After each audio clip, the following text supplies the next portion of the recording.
Undercover boss told to wait outside. Minutes later, he fires the entire management team. You don't look like someone who flies first class. The words weren't loud. They weren't cruel, but they landed with surgical precision, quiet, professional, and deeply insulting. He wore a wrinkled button-up shirt, reading glasses, and carried a worn leather backpack. No tailored suit, no flashy watch, no sense of urgency. Just moments later, a younger man in a charcoal blazer approached the same lounge. No ID check, no questions. "Welcome, Mr. Cole." 1A. Right. Your usual scotch is waiting. The man still standing outside didn't speak. He didn't protest. He simply blinked slowly and pulled a small notebook from his coat pocket. Because this wasn't the first time he'd seen this happen. It was the 23rd. But this time, it had just happened to him. His name, Jackson Blake, 47 years old, founder and CEO of Skybridge Airlines. But today, he wasn't the boss. Today, he was Jim Harper, an ordinary traveler on a 2-week undercover mission to expose hidden injustice inside his own company. I was denied entry to my own lounge because I didn't look expensive enough. If this happened to you, how would you feel? 1. Humiliated, like your worth was judged by your clothes. 2. Unbothered, thinking maybe it was just a security check. Comment 1 or 2 below. This isn't fiction. This is one of those real undercover boss stories, and this time the boss isn't walking away quietly.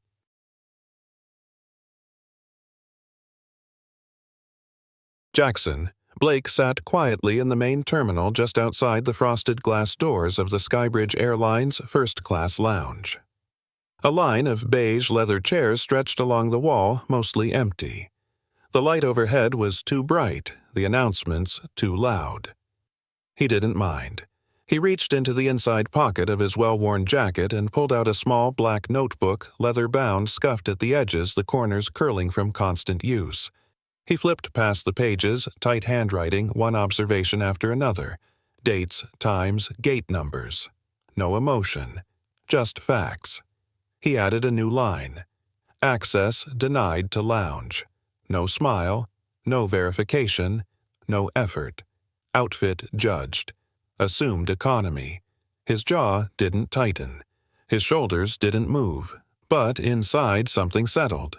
This wasn't a glitch. This wasn't one employee having a bad day. This was a pattern, a culture, a quiet sort of gatekeeping that lived in plain sight. He had seen it play out dozens of times over the past 10 days.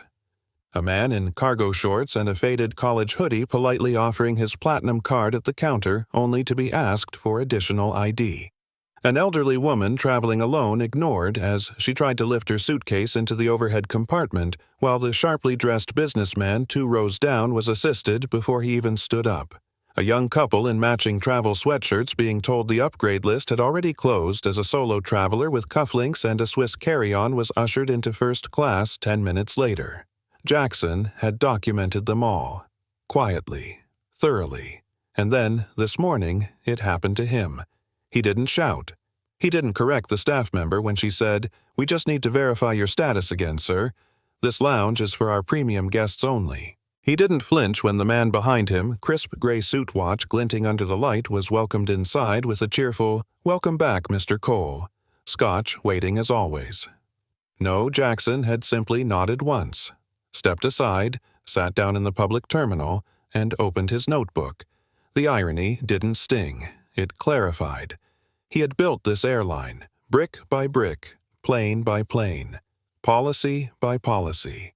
From a charter startup with 1 leased aircraft to a nationally trusted brand with 28,000 employees and flights in every major U.S. city. And yet today, wearing off-the-rack clothes and no visible badge of status, he didn't look like someone who belonged in the first-class lounge. And that was exactly the problem. He scanned the room again. The lounge attendant, Sarah Jennings' nameplate shining, was back to smiling at another customer. This one carried a leather briefcase and a designer laptop sleeve. It had always been there, he realized. This subtle filtering of who seemed important enough, who looked the part. But it wasn't in the training manuals. It wasn't in the tech systems. It was in the silences, the split-second glances, the tightening of a smile. It was everywhere, and it had gone unnoticed. Until now. Jackson leaned back in his seat, closed the notebook slowly, and looked up at the ceiling. He'd been on the road 10 days. He was tired, but the story wasn't finished. Not yet. Tomorrow, he would fly again. 2 more routes, 3 more lounges, a few more patterns to uncover, and then he would return to headquarters. Not as Jim Harper, not as a man in jeans and a flannel jacket, but as Jackson Blake, CEO, founder, and the man who had just become his own evidence.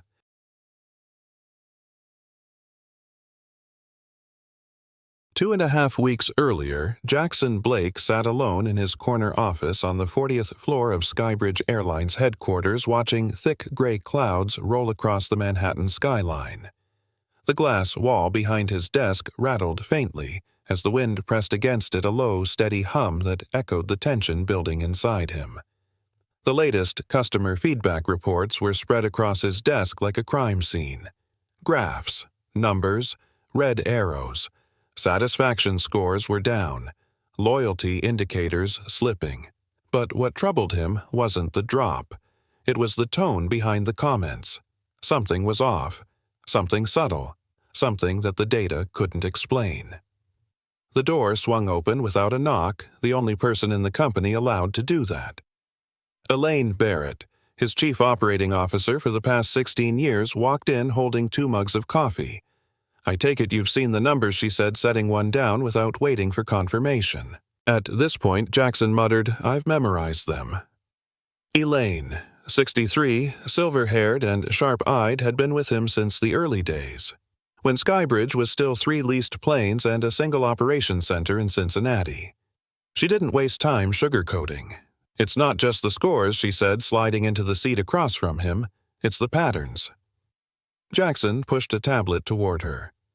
"I saw, and I don't like what I'm seeing. It's not complaints about delays or lost luggage anymore. It's about treatment, how people are made to feel, or rather, how they aren't." Elaine nodded. "The board's already jittery. Larson called this morning." Jackson rolled his eyes. "Larson's been jittery since we didn't install gold fixtures in the first-class lavatories. He'll be fine." But the unease lingered. He leaned back in his chair, tapping a pen against his knuckle. "Something's changed out there, Elaine. And it's not something I can fix from up here." Elaine gave him a look, the kind that usually came right before he did something reckless. "You're thinking about going undercover again, aren't you?" Jackson didn't answer immediately. He didn't need to. The idea was already crystallizing in his mind. "Remember 2010, he said finally, "when our regional routes on the East Coast were bleeding passengers and no one could figure out why? You posed as a gate agent in Charlotte for 3 weeks, pulled a muscle in your back, and uncovered that whole mess with the subcontracted staff skipping safety checks." Elaine winced. "Don't remind me. I still can't lift a suitcase above my head." Jackson smiled faintly. "We learned more in those 3 weeks than in a year's worth of meetings. You're not exactly low profile these days," she warned. "You're on the cover of trade magazines. That Forbes event. The gala last fall." He turned to glance at the wall behind him, a tidy row of awards photographs and news clippings, most of them dated. His last major press photo was nearly a year old. "To most of our frontline staff," he said, "I'm just a name in an onboarding video. And that's exactly what makes this possible." Elaine studied him. "You're serious?" He nodded. 2 weeks. I'll take the main domestic routes, no upgrades, no fast lane, no corporate travel account.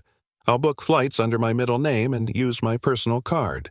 If there's a crack in our culture, I want to feel it for myself.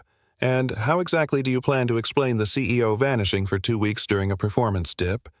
Jackson reached for a folder tucked beneath a stack of expense reports. "The leadership retreat you've been trying to send me to in Aspen." She groaned. "You hated that idea." "I still do, but it makes a perfect alibi." Elaine took a long sip of coffee. "You understand if something goes wrong." "I know," he said quietly. "But if we don't find the problem now, we won't have a company left to fix." She stood brushing invisible lint off her jacket. "Daily check-ins, no exceptions." And if anything seems unsafe, if someone starts connecting dots, you pull the plug." "Understood." She paused at the door, turning back to him. "This is a terrible idea." "It's the right one," Jackson replied. There was a long silence between them, the kind forged only through years of trust.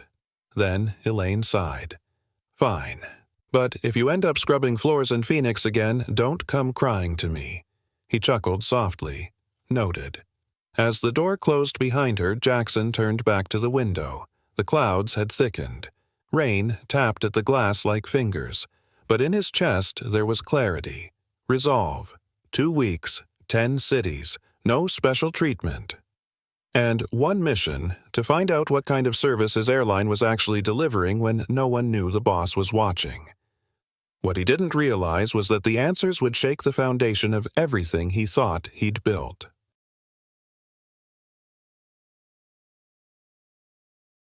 The transformation was simpler than Jackson expected. A few changes of clothing, mid-range brands bought off-the-rack neutral colors intentionally forgettable. A pair of non-prescription glasses, the kind that fogged slightly when he walked through a terminal. And the most effective disguise of all, the kind of beard a man only grows when he's stopped caring what people think.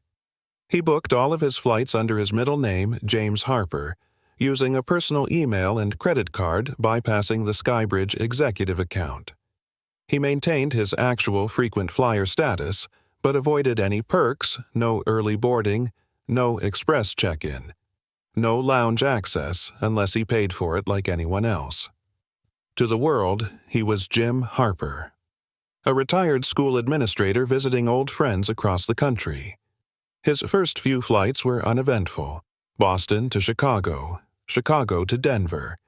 On paper, they were fine. On the surface, even pleasant. But Jackson wasn't looking at the surface. He was watching closely, tracking glances, greetings, tones of voice where smiles landed and where they didn't. And very quickly a rhythm began to emerge. Politeness, yes, but with a pattern. On the Boston leg, he saw a woman in her 60s, smartly dressed but carrying a scuffed suitcase, passed over for boarding assistance, while a man with a leather duffel and AirPods was escorted to the jet bridge with a grin and a "Right this way, sir." In Chicago, he watched a couple in jeans and matching sweatshirts be asked to step aside while their seats were rechecked even though they were already on the upgrade list. 10 minutes later, a man in a crisp quarter-zip pullover was bumped to first class without hesitation. Jackson noted everything. Page after page in his notebook filled with timestamps, names, and specific phrases. Not one incident was overtly disrespectful, but there was a current running beneath it all, an unspoken filter that divided people into categories. Those who looked the part, and those who didn't. On the Denver route, the pattern sharpened. Jackson had chosen a middle seat on Purpose Road 22 between a sleepy college student and a business traveler with too much cologne. He sat quietly watching. As passengers boarded, he noticed a young mother struggling to collapse her stroller at the gate. The agent behind the counter didn't offer help. But when the man behind her pressed Slack's glossy haircut arrived, the same agent stepped out from behind the counter to personally carry his briefcase on board. The same flight, a flight attendant, Diane, by her name tag, walked past an older man trying to lift his bag into the overhead. She didn't stop. But 2 rows later, she interrupted her routine to offer help to a younger man in designer sneakers who hadn't even asked. Jackson wrote it down. Same pen, same hand, same rising feeling in his gut. By the end of that flight, he had logged 4 distinct examples of subtle appearance-based favoritism. Not cruel, not loud, but consistent. That night in his Denver hotel room, he lined up the notebook pages from the last 5 days. The pattern wasn't anecdotal anymore. It was a thread, and it was tightening. He wasn't dealing with random one-off judgments. He was watching a system of behavior shaped by optics. The next morning, he was scheduled to fly from Denver back to Atlanta, a turnaround route. Routine on paper. But he had a feeling. Something in his gut told him the mask might slip again. He didn't know that this flight and what happened before it would be the moment that confirmed his worst suspicion that this problem wasn't just cultural, it was structural. It had roots. and they were deeper than anyone at headquarters had realized.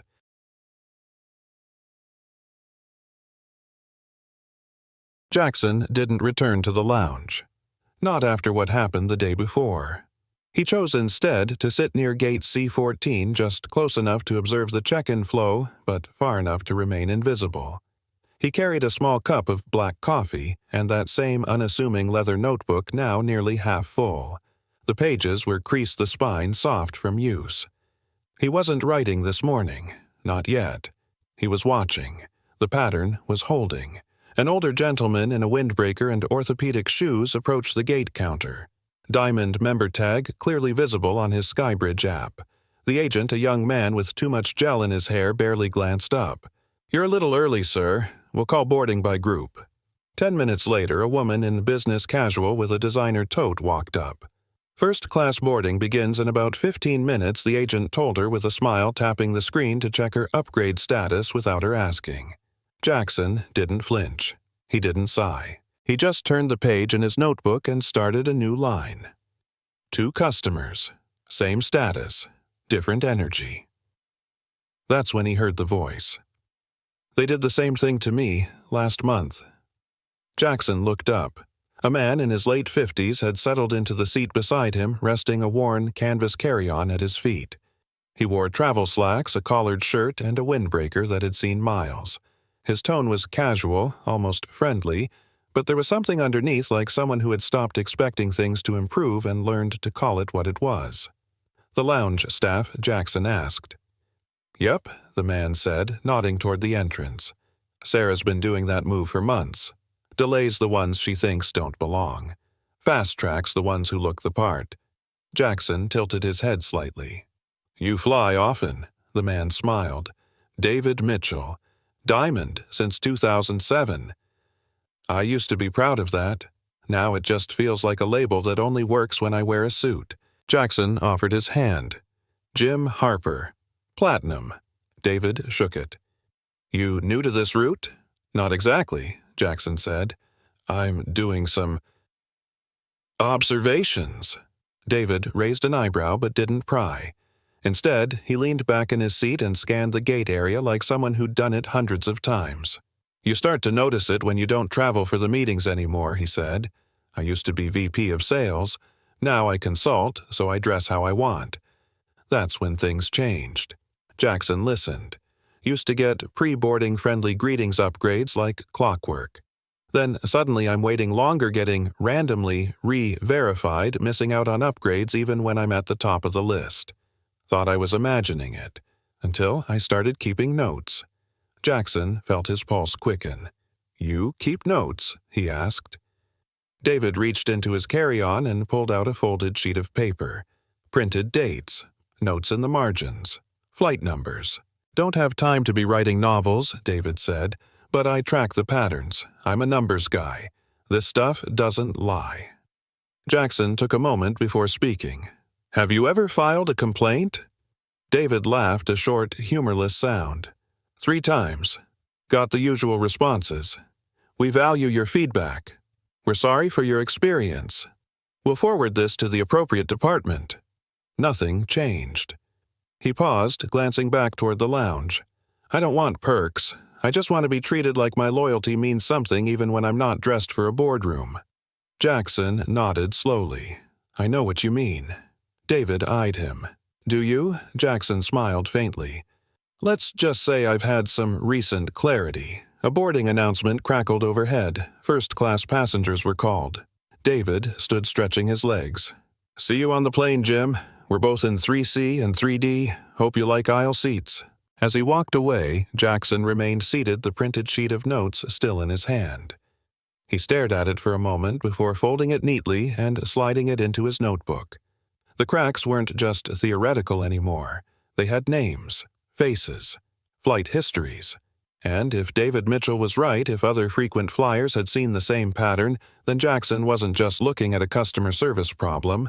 He was staring at a culture that had forgotten who it was built to serve. He stood slowly, his coffee now cold. Time to board. But this time, he wouldn't just be watching. He would be listening. And the story was far from over.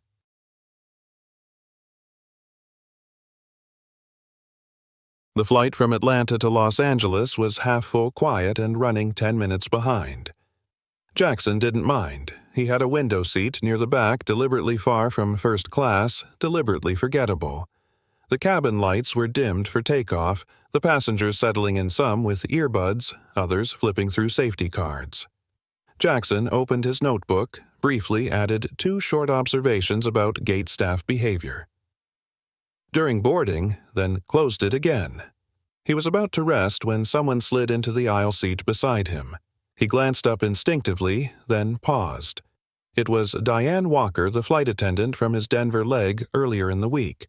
She was off duty now, dressed in jeans and a Skybridge hoodie, phone already in hand, thumbs flying across the screen. She didn't seem to recognize him.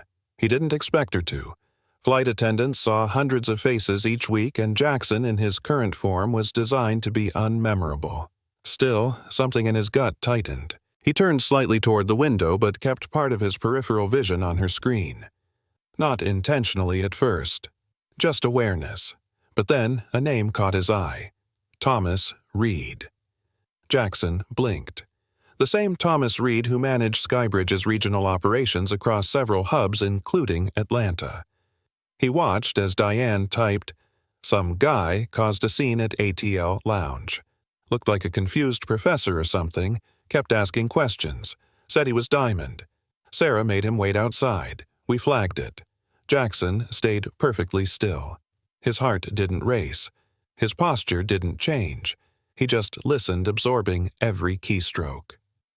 A reply came quickly. "Thanks. Watch for similar behavior at LAX. Same protocol." Diane's fingers flew again. "Already handled. Flagged him in the system. Re-verify ID at check-in. Random security check if needed." Another reply. "You know the drill." Diane responded with a thumbs-up emoji and tucked the phone away. Jackson exhaled slowly, silently. It wasn't just intuition anymore. It wasn't unconscious bias. It wasn't an inconsistent customer experience. It was a system. A coordinated system. One that didn't live in public-facing policy documents, but in messages like these carried out quietly by people who thought no one was watching. People who had decided, whether from culture assumption or directive, that certain passengers didn't deserve trust. That appearance, tone, or clothing were grounds for suspicion. He kept his face calm, his expression neutral. The lights dimmed further. Diane pulled out a neck pillow and leaned back. She still didn't realize who he was. But now Jackson knew exactly who she was and who she worked with. This wasn't a case of bad manners. It was targeted, deliberate, and sanctioned by someone with authority. And, for the first time since this journey began, Jackson felt not just frustration, but fury. A quiet, focused kind. The kind that didn't explode, it planned.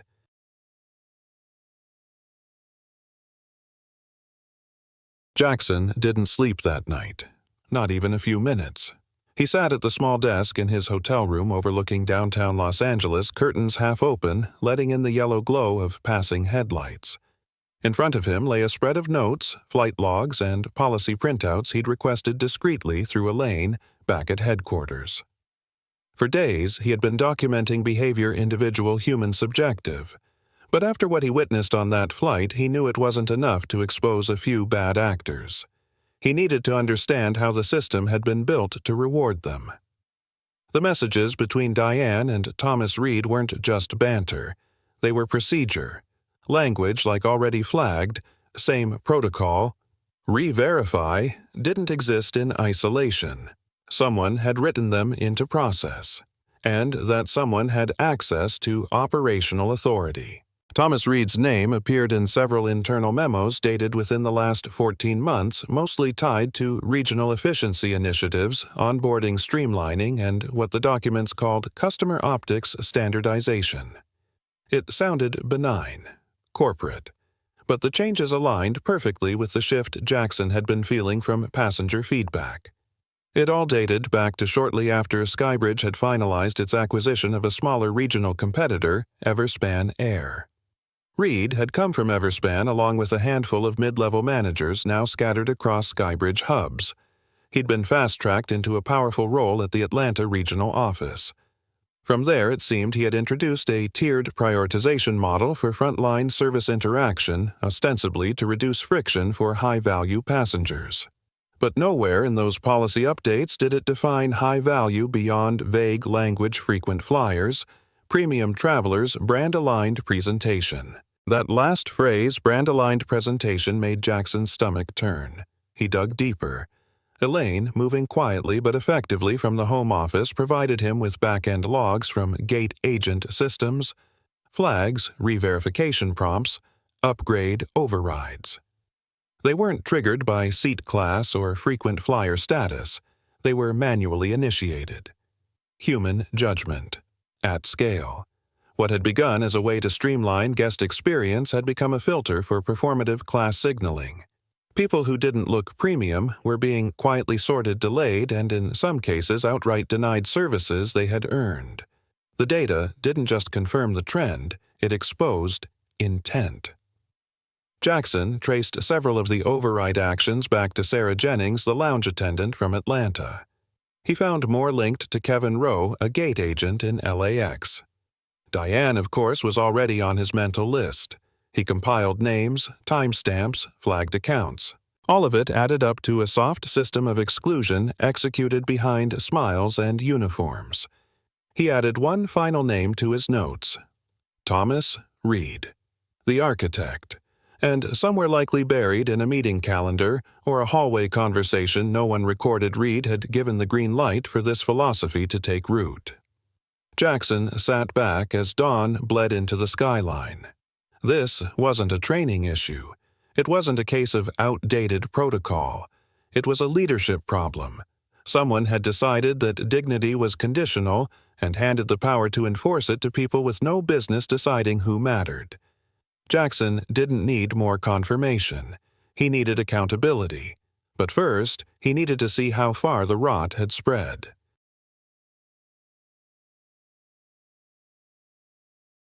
The transformation back into Jackson Blake began the moment he stepped into his penthouse apartment overlooking the East River. The glasses came off. The beard, once salt and pepper and intentional in its unkemptness, was shaved clean. The faded travel shirt and walking shoes were replaced by a tailored navy suit and polished Oxfords that hadn't touched a terminal floor in over 2 weeks. He tied his signature blue silk tie with practiced precision, studying his reflection not to admire, but to realign. He didn't look different. He looked like himself again. But what he carried inside, no mirror could show. The next morning, the Skybridge Executive Building buzzed with the usual morning rhythm, cheerful greetings at reception, baristas offering preferred orders without being asked. Polished shoes echoing against glass and granite. But when Jackson Blake walked into the lobby, the mood shifted, not because they recognized the man returning from an alleged Aspen leadership retreat, but because of the look in his eyes. Focused, controlled, quietly explosive. Elaine met him on the 40th floor, waiting in his office with a stack of personnel files, flagged reports, and a laptop already connected to the boardroom AV system. "The meeting's at 11, she said. "Legal is on standby. HR has been briefed. No one knows specifics." Jackson nodded and shrugged off his coat. Pushback. Larson complained. Said he had a charity auction in the Hamptons. I told him he could explain that to shareholders if he preferred. Jackson's mouth twitched. "He'll be there." He sat flipping through the files, quickly names he now recognized not from employee databases but from first-hand observation: Sarah Jennings, Diane Walker, Kevin Rowe. Each with a pattern of discretionary abuse. At the top of the pile was Thomas Reed, promoted quickly after the Everspan acquisition. Oversaw multiple policy changes that centralized manual override powers at the gate and lounge level. His performance reviews were glowing only for efficiency, never for customer experience. Jackson didn't speak as he read, but Elaine saw his jaw flex once tightly. By 11 Hauseros, the boardroom was full.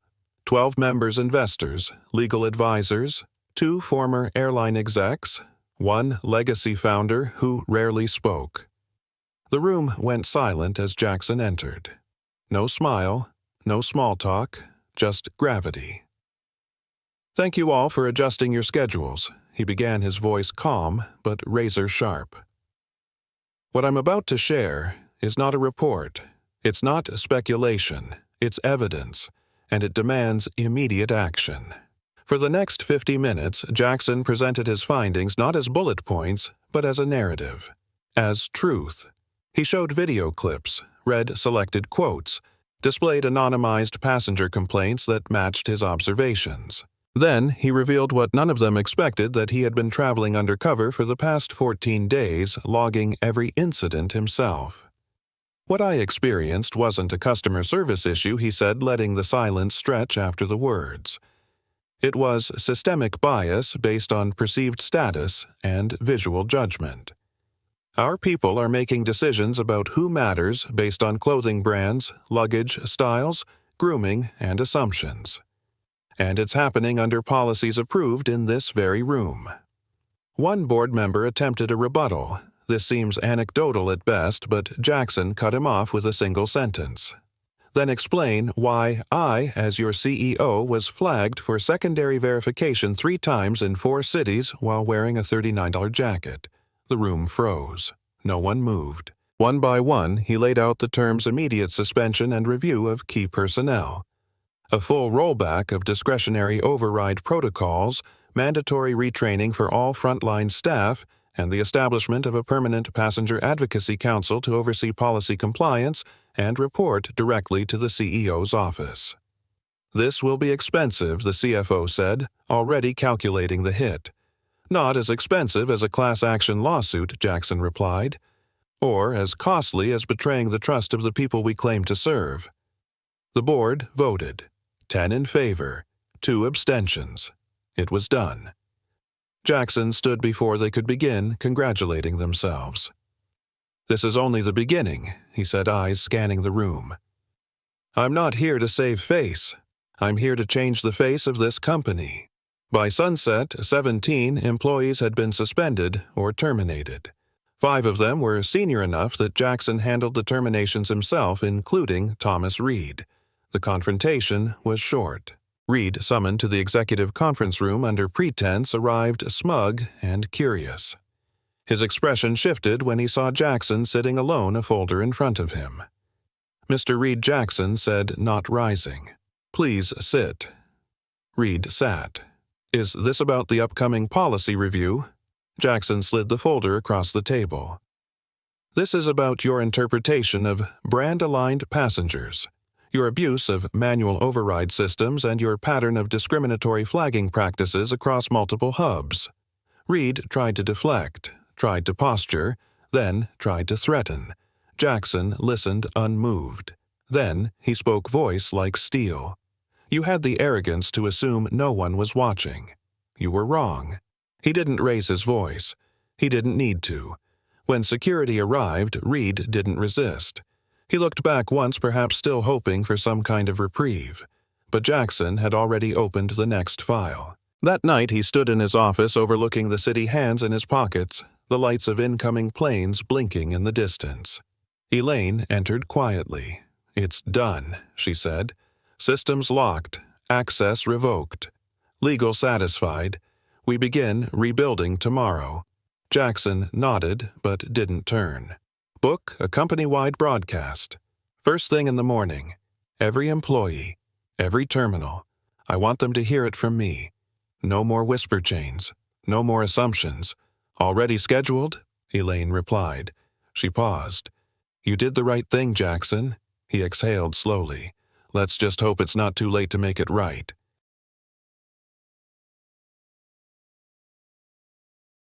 At precisely 900 a.m. Eastern, Jackson, Blake stood alone in the Skybridge broadcast studio, eyes locked on the camera lens as the red light blinked on. Across the country, in lounges, break rooms, flight decks, and baggage tunnels, over 24,000 employees watched live. No script, no teleprompter.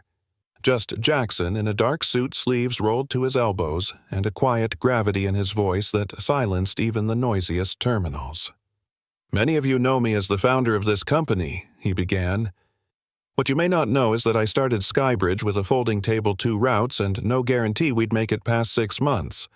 I used to sweep our hangars myself.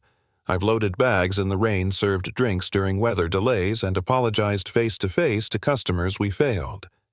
I built this airline not just to fly people, but to serve them fairly and with dignity.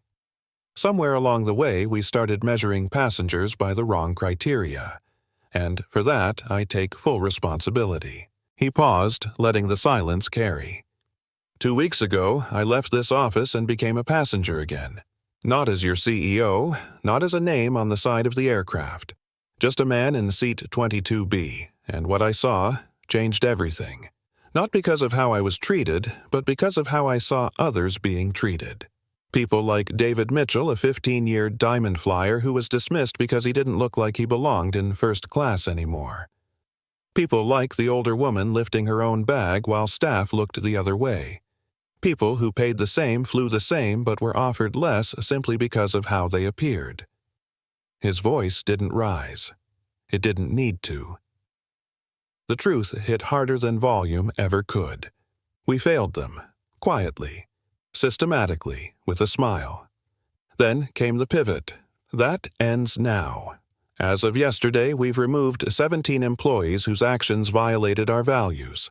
We've suspended outdated override protocols that enabled discrimination. And we're creating a permanent passenger advisory council made up of real customers who will have direct input into how we serve from boarding to baggage claim.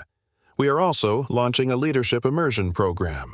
Every VP, every director, including myself, will spend 2 days a year working frontline roles. If you're going to lead, you're going to understand what leading means. Another pause. A quieter one. You may be wondering why I'm telling you all this. The answer is simple. Because silence is complicity, and this company will no longer be complicit. He exhaled softly, then leaned forward, just slightly lowering his voice, not for drama, but for honesty. When I was 19, I got stranded at an airport overnight. My flight had been canceled. No money, no hotel voucher, just me and a vending machine that ate the last $3 I had. I asked a gate agent for help. She looked me over, backpack frayed jeans, maybe too tired to smile, and said, "You'll figure it out." That night, I slept between chairs while families around me boarded other flights. I promised myself if I ever built something in this world, no one who came through my doors would be treated like that. He looked directly into the camera, eyes steady. Somewhere along the way, I forgot that promise. But I remember now. The light above the camera dimmed, the broadcast ended, and across every Skybridge terminal a ripple moved through the ranks. Some employees looked down, quietly reflecting.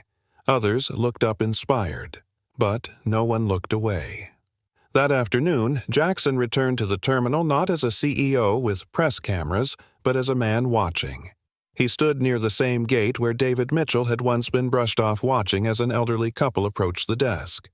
This time the agent smiled first, checked them in, walked around the counter to offer boarding assistance. No fancy luggage, no elite labels, just 2 people seen. It was a start. Later that week, Jackson invited David Mitchell to his office. No cameras, no reporters, just 2 men seated in a quiet room overlooking the tarmac. "You didn't have to speak up that day," Jackson told him, "but you did, and it made a difference." David smiled. "All I ever wanted was to matter to the company I stayed loyal to." Jackson nodded. "You still do. You always did. We just stopped showing it." He handed David 2 first-class vouchers anywhere Skybridge flew. A gesture, not a payoff. But more importantly, he offered David a seat on the new advisory council. David accepted with one condition.